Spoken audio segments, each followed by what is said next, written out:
Hi, reader. I'm Cindy Burnett. Welcome to my award-winning podcast, Thoughts from a Page, which is a member of the Evergreen Podcasts Network. On the show, I chat with authors whose books I have enjoyed about their new releases, and I give you a peek behind the curtain of the publishing industry with my Behind the Scenes series. With so many books coming out weekly, it can be hard to decide what to read, so I find the best ones and share them with you. If you're looking for a community of readers, bonus content, and a chance to read books before they hit the shelves, I hope you'll consider joining my Patreon group, which is filled with a wonderful bunch of book lovers. The link to join is in the show notes.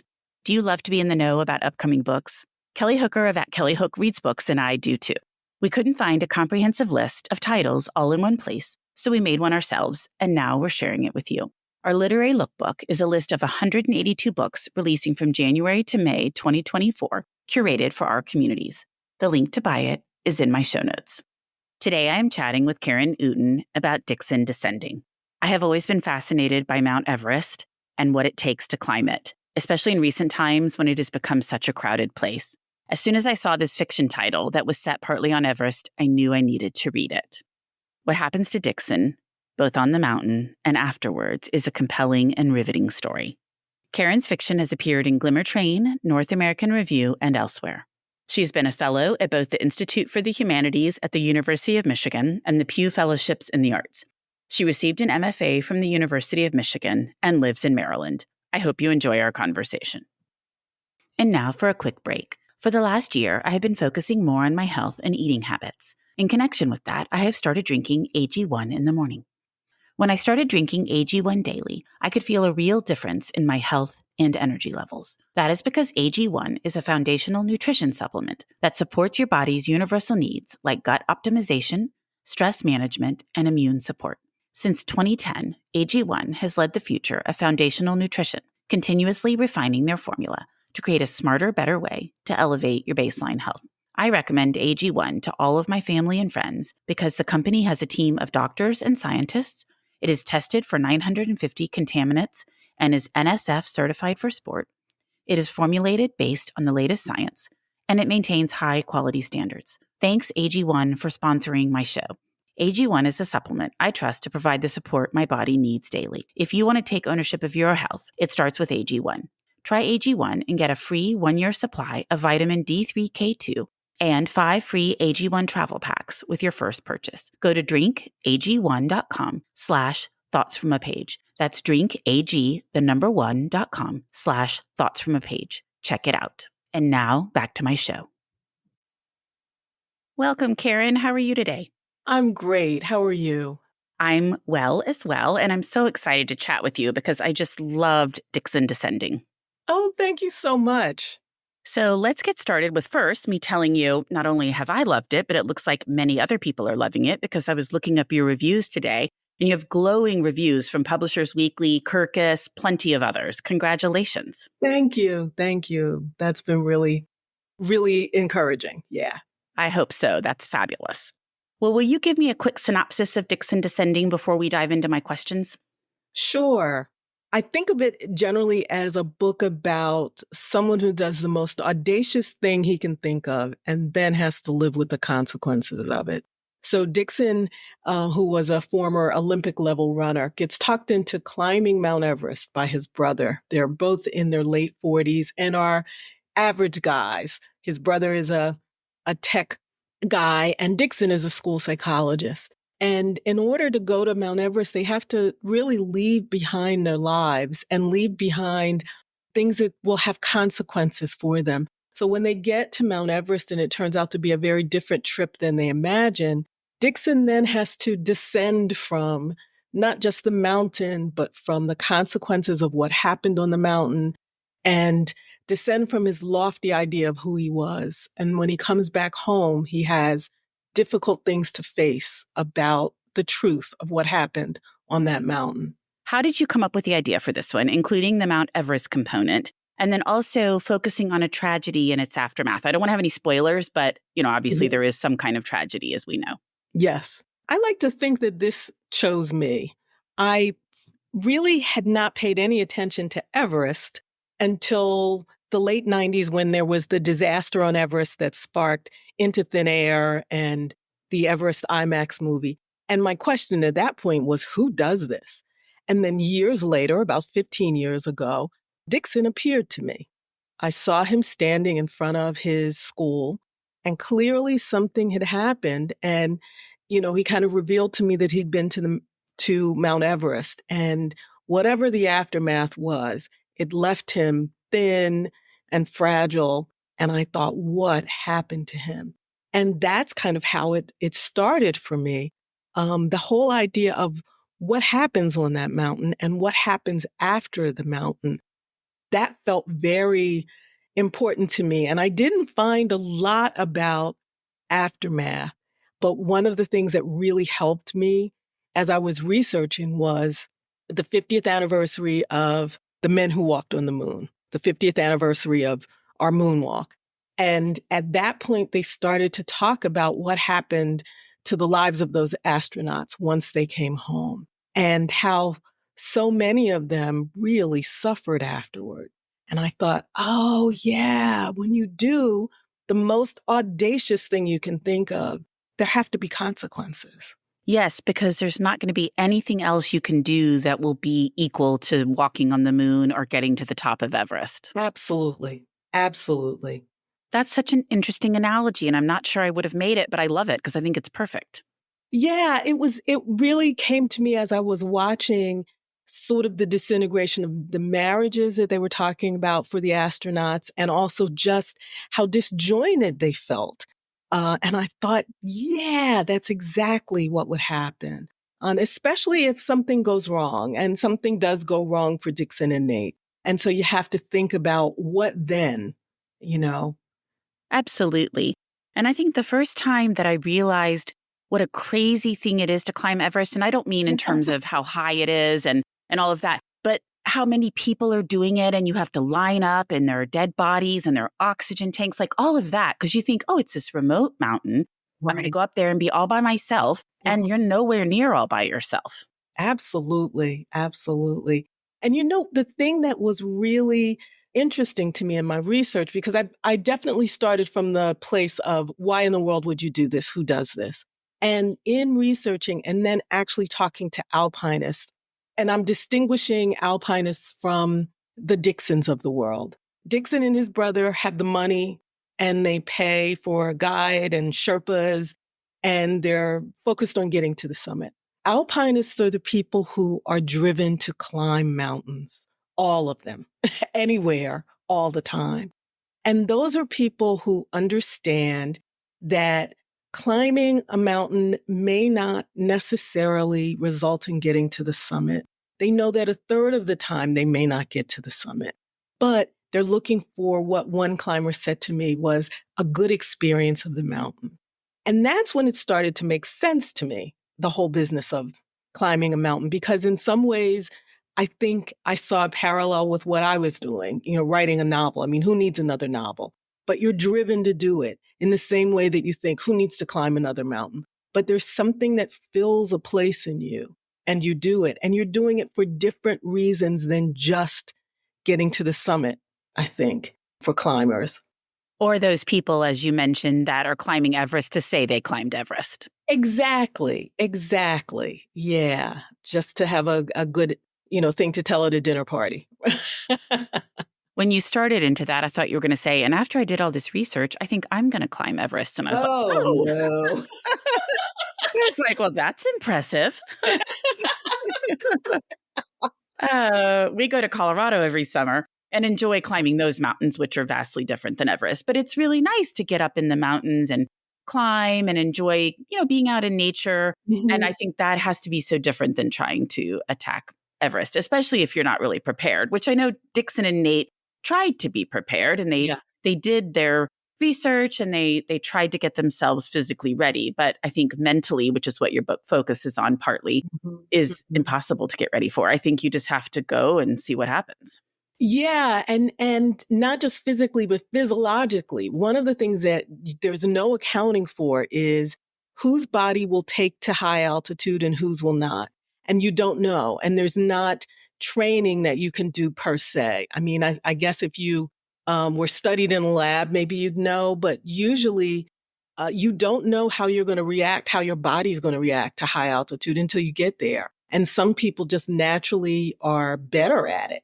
That's a very valid point. And not only that, but it can vary time to time. And the side effects or the results of the high altitude can impact you in such a different way, and depends on how long you're up there. I mean, it's, as you said, it's not a certain thing at all.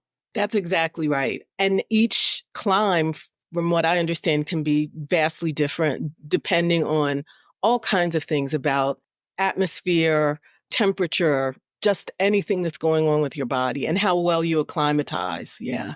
And have slept and some of those kinds of things. Yes, Absolutely. there are many factors that go into it. Well, I want to hear more about your research because one of the things that I loved so much about the book was your depictions of Everest. I mean, I felt like I was there with them and I loved that. Oh, that's wonderful. Thank you. I really, really enjoyed it. I surprised myself by how much I got into it. And I'll start this by saying I am anything but an athlete. And in fact, when I told one friend, a writer friend early on what I was writing about, she admits now that she thought, oh my God, she's lost her mind. Okay, I love that. She's like, maybe she's focusing on the wrong thing here. Yeah. But there is so much out there about Everest. And I started by looking at sort of some historical data. So I certainly read up about Sir Edmund Hillary and Tenzing Norgay in 1953, who first summited, and even George Mallory in the 1920s, who may or may not have summited and who was lost on the mountain. And I looked at the different kind of gear. I mean, there are videos, DVDs that say how to train for any high altitude mountain. There are these regimens you can undertake. There are books, there are DVDs, all of these things. So I read a lot. I watched a lot. And in describing the mountain, I certainly had a map of the mountain and all of the camps going up to the summit. And I also sort of did an annotation of, okay, what does it look like here? What are the things that mark this particular terrain? And then I often looked at photographs of the mountain and described them for myself. The hardest part about the Everest research was figuring out what to leave out, because there's so much to cover about the climb, what can go right, what can go wrong, what's extraordinary, how people relate to the Sherpas, all of that. And I had to finally say, I've got to narrow my focus so that this is what DIXON sees. This is just what applies to him and his climb. So I had to really very closely look through his eyes alone. Okay, I love that focus because I was wondering that because I'm sure you do all of this research and you learn all these cool details and fun facts. And you're like, I'm going to put it all into the book. But then, of course, that's only a portion of your story is Everest and then what happens. So you can't info dump it all. So it's interesting. I like that you just focused on how DIXON would have approached it and what he would have envisioned and then seen. Yes, yes. And I had to also pick the year carefully because in, starting from, I guess, 2010, 2011, getting into 2012 and beyond up to maybe 2019, there were all kinds of events on Everest that would have really had such an impact on a climb that it might change it. And even some of the things such as in 2012, there was a fairly famous Black climber who attempted to be the first Black American man to summit Everest. So I knew that DIXON had to go before that if he wanted to claim the title of first. After 2012, we've got earthquakes, we've got avalanches, there's a revolt that the Sherpas have on the mountain, and all of those things would have taken over the story.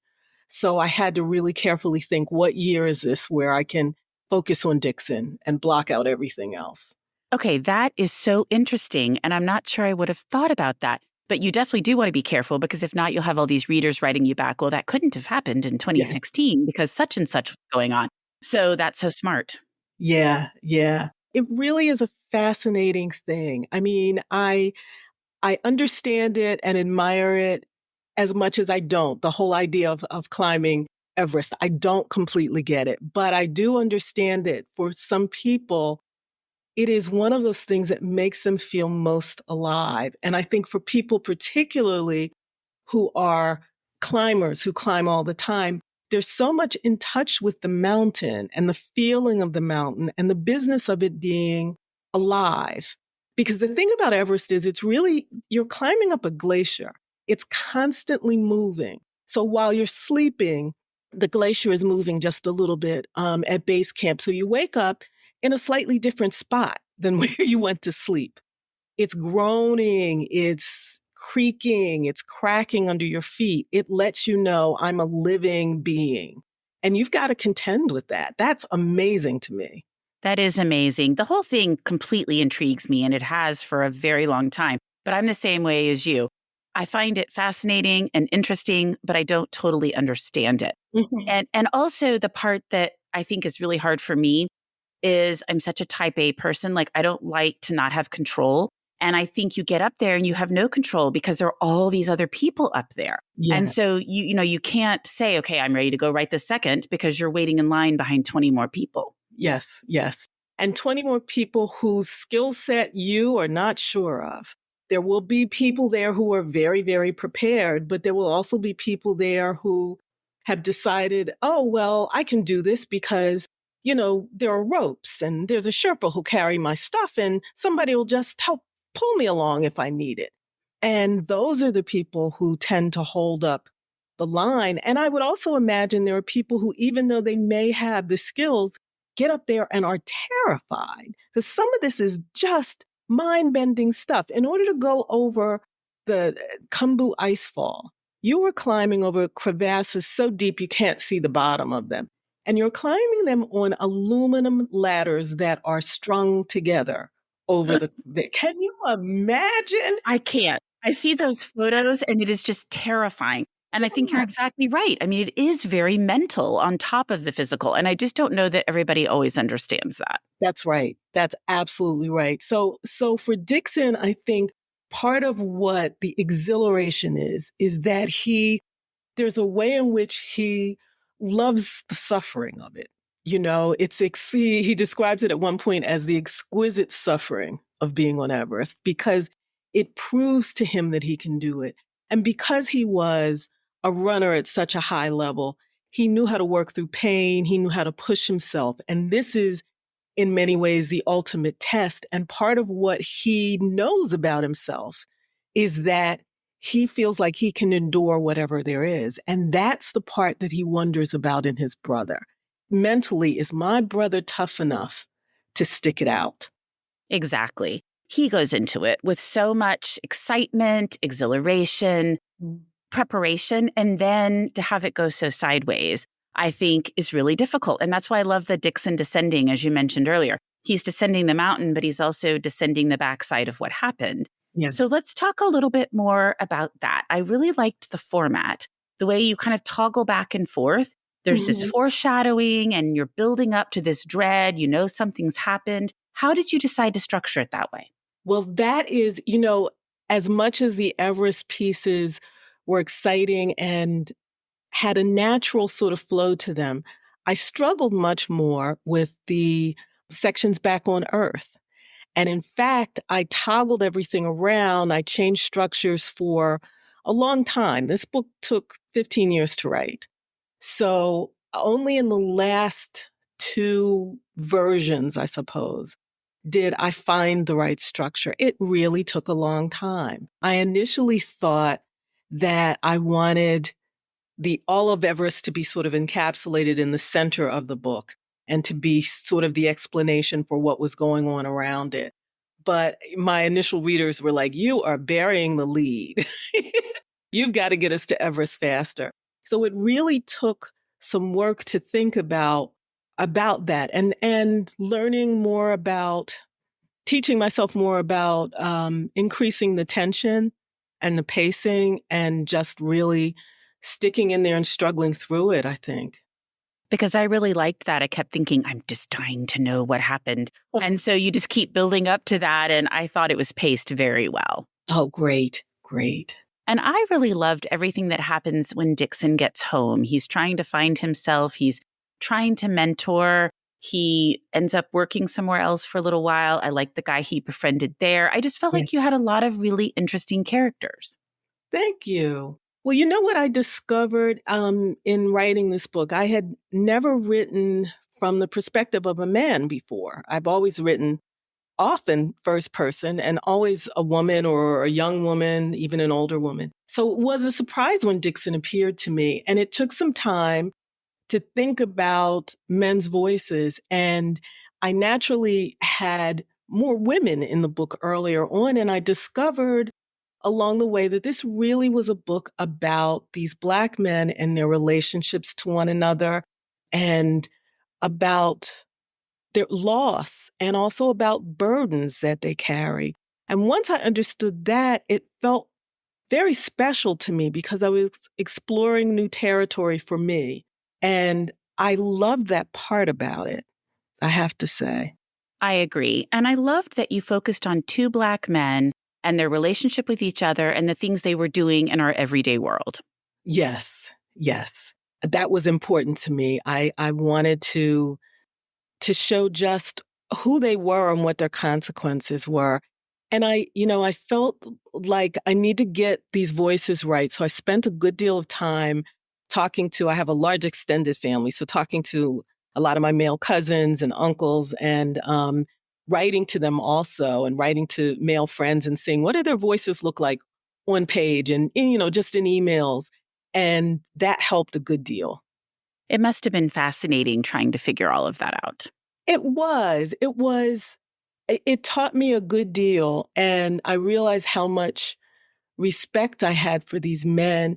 And the question that came up in the middle of all of this that really riveted me was in talking to a couple of men, I heard them say, one of the things you think about if you are the kind of man who feels you have some responsibility to the next generation.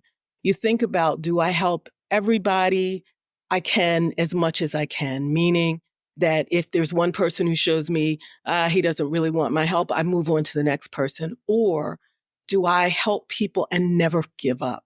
Am I going to be the kind of person who says, I'm never going to give up on you particular, this person, no matter what they put me through? And I heard that in different versions from a lot of different sources. And I thought, this is part of the burden of being a Black man in America, who is aware, and also of the responsibility. It's part of what you carry with you. And I knew that that had to be a part of Dixon's life.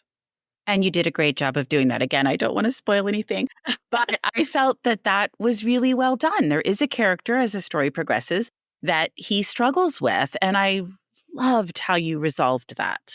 That character, Shiloh, was supposed to show up in one scene early on and go away, and he would not leave. And I can see that knowing Shiloh. He's like, forget it. I'm not only going to be in one scene here, lady. Like, you need to make sure I'm a better part of this book. But I can see that as he plays out. And I liked the way their relationship developed. Thank you. Thank you. He became important to me, and I didn't expect that.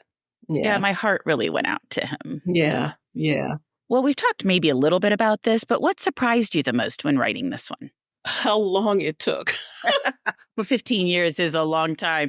But I can see that because I'm sure you were working and doing other things. And so it took a while to get it all down. But yeah, that is a while. Yeah. And the thing about it is it's so trite in many ways. You hear it all the time, but I really had to become comfortable with failure. There are several, I have the most amazing community of writer friends, some of whom have read this book 3 or 4 times in different versions. And they always kept me on track, when there would be a time when I'd say, oh, I don't think I can do it, I have to stop. They'd say, okay, fine. What if you tried so-and-so? How about this? How about that? And I'd say, no, I'm done. Obviously, it's not going to work. Uh-huh. Are you sure?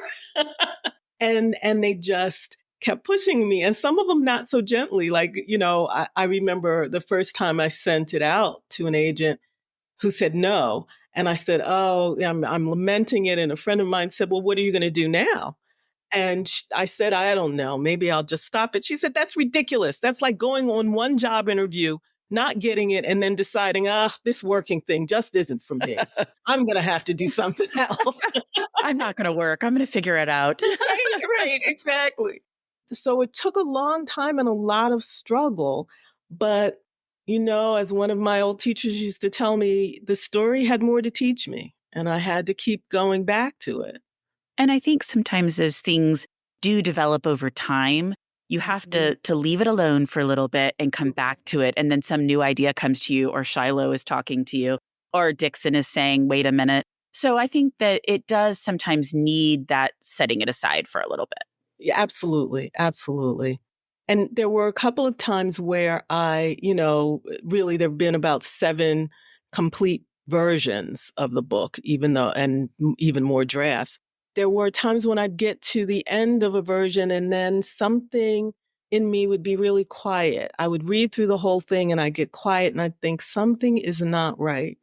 So I think it took me a long time to figure out what DIXON needed to do about his truth, toward the end, how I would resolve it all. It took me a while to figure that out.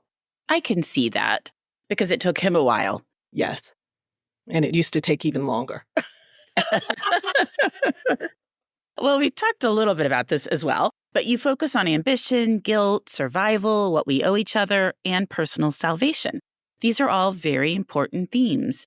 Did you mean to set out to handle each one of those, or did they sort of develop as you were developing these drafts? I think they developed along with the drafts. They were the things that I sort of discovered were in there. I was trying to keep a really close laser focus on DIXON, who he is, what would he do in this situation, and who he becomes, who he finds out that he is, which is really part of what happens when he comes home, what he discovers about who he is after being on that mountain.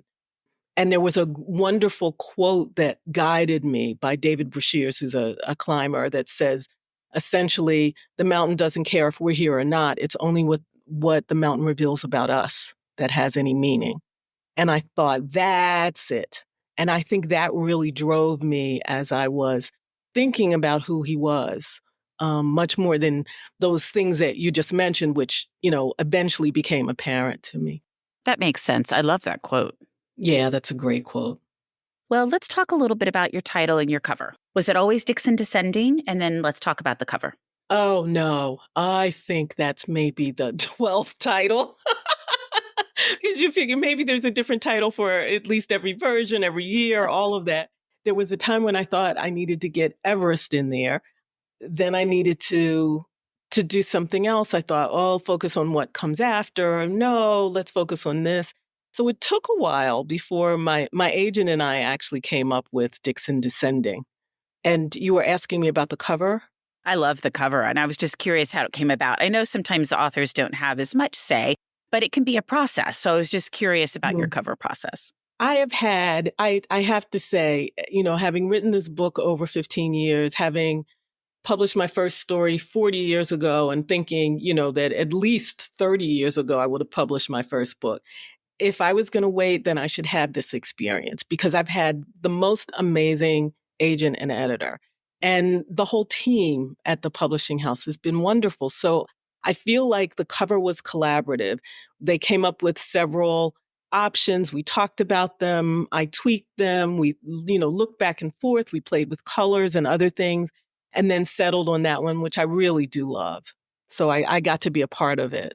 I always love to hear that because I think it should be collaborative. Mm-hmm. Obviously, the cover designers do their job because they're very good at it. But you have so much more personal experience with the book and what you're envisioning for the cover. And I just think it's perfect. And I love how the lettering has the kind of snow blowing over it. And it's just a beautiful cover. Yes, I love it too. I'm glad you like it. And there's another Everest book coming out, nonfiction, that comes out in April, Everest Inc. Have you heard about it? No, I haven't. I am a big pairer of fiction and nonfiction together. I really think it's so interesting to do that. And so when I saw that recently, I thought, oh, good, there's another pair that I can put together. It's by Will somebody. I haven't read it yet, but I have it. But it's called Everest Inc. And I'm sure it has some subtitle, but the main title is Everest Inc. And it's nonfiction. Oh, fantastic. I'll have to look for that. Yes, it'll be a good pair with yours. Yeah, I have such a I have two bookcases full of Everest books, actually.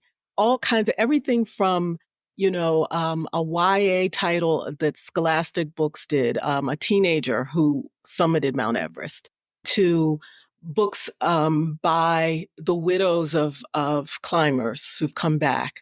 There are all kinds of things out there about Everest. It's fascinating. It is fascinating. It is. And that it's such a part. The other part of this that was interesting for me was that it's not necessarily a part of Black culture that we climb mountains. So when DIXON is telling his community that's what he wants to do, they're like, you're doing what? I loved that because that was actually one of my first thoughts when I saw your book. I was like, oh, you don't really read a lot about Black people climbing Everest, in any of the stories I've seen. So I was like, oh, and then to have that play out in the book, I was laughing. I was like, oh, okay, that's great.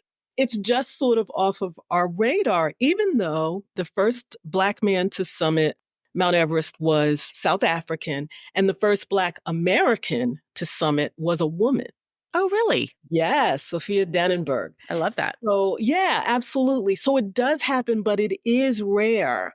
So last year, it was so exciting to me that the first team of all Black climbers went to Everest full circle. Oh, that's amazing. I'm going to have to start paying closer attention to Mount Everest news. But was the YA book No Summit Out of Sight? No. Okay. I think it's Everest, My Story. Okay, well, it doesn't matter. But there's a book that my kids read. They're all in their 20s now, but two 20-year-olds and an 18-year-old. And they loved this book that came out maybe 10 years ago called No Summit Out of Sight. And it's about this kid who I think was 13 and 14 at the time, who becomes the youngest person to summit all of the big mountains, the kind of seven tallest mountains on the continents, whatever they call that. And it was just such a fascinating story. I ended up reading it because they kept reading passages to me as each one of them read it. And I was like, what? This book. So it was really interesting. And I know Everest is a part of his story, but it's not just focused. The whole story. Okay. Yeah, he did the 7 summits. Wow. Isn't that amazing? He actually ended up doing 8 because I guess there's a dispute between Australia and Indonesia, I think, as to which mountain should count as the 7th. So I was like, okay, this is so interesting. And I think the Everest Inc. book focuses a little bit on what a portion of your book kind of highlights, that it's this industry. And so not just the people that are the alpinists that climb because they love to climb, but all of these people who just want to say, I climbed Everest, and kind of how crazy all that's become. I have not read the book, but that's what it looks like from the title and the cover. So I just thought, oh, that's interesting. It is interesting because that is definitely one of the things that did surprise me when I was talking to alpinists. They really made the distinction between those who were the alpinists and those who were thinking of it, as they said, as a transactional affair, that you pay your money, so you should get to the top, as opposed to the real alpinists. And it did surprise me that there really is a distinction in many ways, and for many climbers, so much that there are many alpinists who won't do Everest anymore because it has become so commercial, because it is so crowded and often dangerous as a result. Exactly. I was just going to say that. I know that has become a thing, that they just stay away from it because they don't want to put themselves in danger, but also just because of the crowds. But I mean, we even see that, not to any extent like it is there, but we see that in Colorado. There's these like 12,000 feet, 13,000 feet summits, and people are heading up, no water, no preparation. They're just by themselves. And you're like, you do understand this is like a 10-hour climb and it's really rigorous. So I do think there are a lot of people who just sort of set out with no preparation. I mean, obviously you're going to have a little preparation for Everest, but not enough or as much as they should. Yeah, no, it's amazing. You hear stories of people who don't know how to use crampons on ice and don't know how to belay, don't know all kinds of things like that. And yet they've paid, $65,000, $70,000 for some expedition to help cart them to the top. And that's just so dangerous for everyone because everybody is at the mercy of the weakest climber in many ways. Exactly. So if I was an expert, I would say, I think I'll just climb a different mountain. Yeah, absolutely. Absolutely.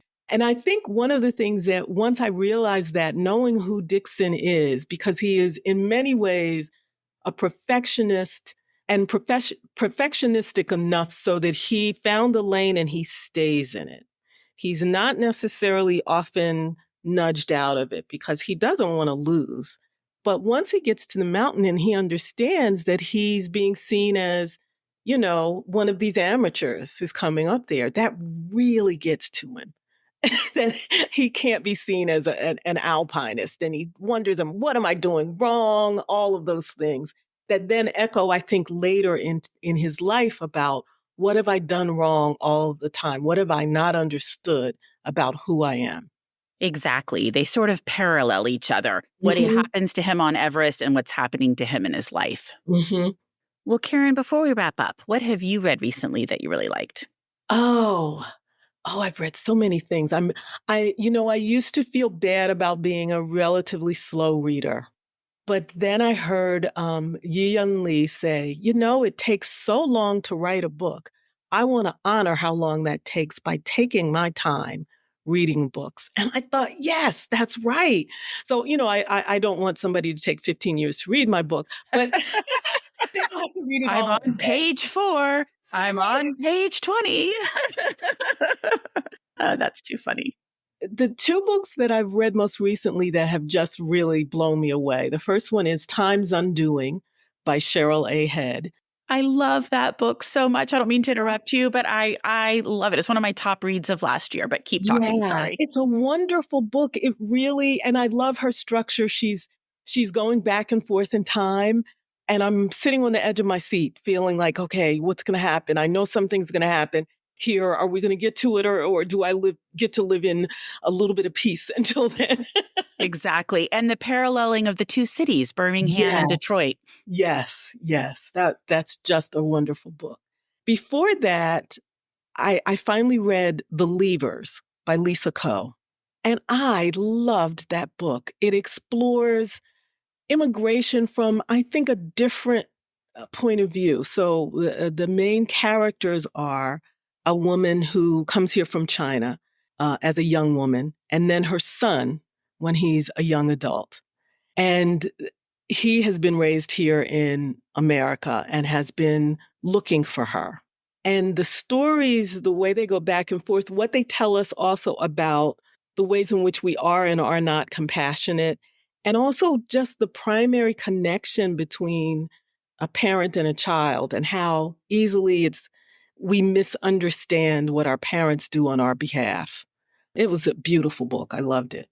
I haven't read it, but it sounds really interesting. I bet if I look it up, I will recognize the cover. I'm a very visual person, but it sounds fascinating. I do think that is such an interesting focus because I think as a parent, you kind of come full circle. You realize, oh my gosh, all the things my parents did for me, but you don't really understand it often, I think, until you have your own kids. Yeah, I imagine that's true. Yeah. Or as you're an adult, you don't even necessarily have to have your own kids. But I think as an adult, when you're young, you just don't have any idea what goes into it. No, and if you're lucky, you don't have to have any idea. You know what I mean? If you know how hard it is for your parents, it's probably hard for you too. So if you are lucky enough not to have to notice how hard it is for them or what they struggle with, then you probably got a pretty charmed life. Well, that's true. And I guess those are vastly different things because it sounds like they had a lot more going on. But I think even in just kind of a regular household, the parents do, you do so much. And until you're older, I think you don't always necessarily understand that. Absolutely. Yeah. Well, good. And with respect to the reading fast and reading slow, I'm a faster reader, but I find I don't always remember it. So if I'm loving a book, I definitely slow down to make sure that I ingest the passages and I love it. I didn't take me 15 years to read your book, but I did read it slower. Oh, wonderful. Yeah, I often find that I end up taking notes about the books that I love. So, and then there are other ones that just stick out with me. Like, for instance, Alice McDermott's Someone will always be a revelation to me. Just thinking of the title makes me breathless. I love books like that, where even just thinking about the book either makes me smile or makes me remember something I love so much about it or whatever it is. Yes. Well, good. Well, thank you so much for joining me today, Karen. I have thoroughly enjoyed chatting with you, and I appreciate your time coming on the Thoughts from a Page podcast. Oh, thank you so much. This has really been a pleasure. I appreciate it. Coming up on 5 Minute News, I'm Anthony Davis. You might think it's partisan because maybe it's critical of one side or the other, but it's not. It's just the truth. And I think that's also something that's kind of unusual for Americans listening to the radio or to podcasts, because the news landscape in the States has been so partisan for so many decades. So 5-minute news is verified, truthful, independent, unbiased, and essential world news daily. You've got questions, we've got answers. Business leadership, ownership, and sales can be challenging. Tune into the Accelerate Your Business Growth podcast to learn from the world's experts. Join me, your host, Diane Helbig, as I chat with people who have expertise in various areas of business. You'll enjoy the lively conversations that are focused on providing you with the ideas, tips, and suggestions you need to realize greater success. Get what you need for your business when you need it from the people who have the answers. Accelerate Your Business Growth is part of the Evergreen Podcast Network and is available on Apple, Spotify, or wherever you listen to your favorite podcasts. Thank you so much for listening to my podcast. I would love to connect with you on Instagram or Facebook, where you can find me at Thoughts from a Page. If you enjoy the show, please consider joining my Patreon group to access bonus content and support the podcast. If you have a moment to rate the show or subscribe to it wherever you listen to your podcasts, I would really appreciate it. It makes a big difference. And please tell all of your friends about Thoughts from a Page. Word of mouth does wonders to help the show grow. The book discussed in this episode can be purchased at my bookshop storefront, and the link is in the show notes. I hope you'll tune in next time.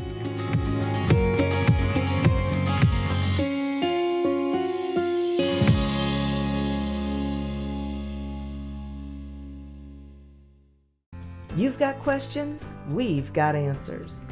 Business leadership, ownership, and sales can be challenging.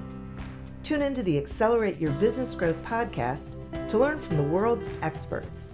Join me, your host, Diane Helbig, as I chat with people who have expertise in various areas of business. You'll enjoy the lively conversations that are focused on providing you with the ideas, tips, and suggestions you need to realize greater success. Get what you need for your business when you need it from the people who have the answers. Accelerate Your Business Growth is part of the Evergreen Podcast Network and is available on Apple, Spotify, or wherever you listen to your favorite podcasts. I'm Allison Holland, host of the Kennedy Dynasty podcast. Equipped with a microphone and a long-term fascination of the Kennedy family, I am joined by an incredible cast of experts, friends, and guests to take you on a fun, relaxed, yet informative journey through history and pop culture. From book references to fashion to philanthropy to our modern expectations of the presidency itself, you'll see that there is so much more to Kennedy than just JFK or conspiracy theories. Join me for the Kennedy Dynasty podcast.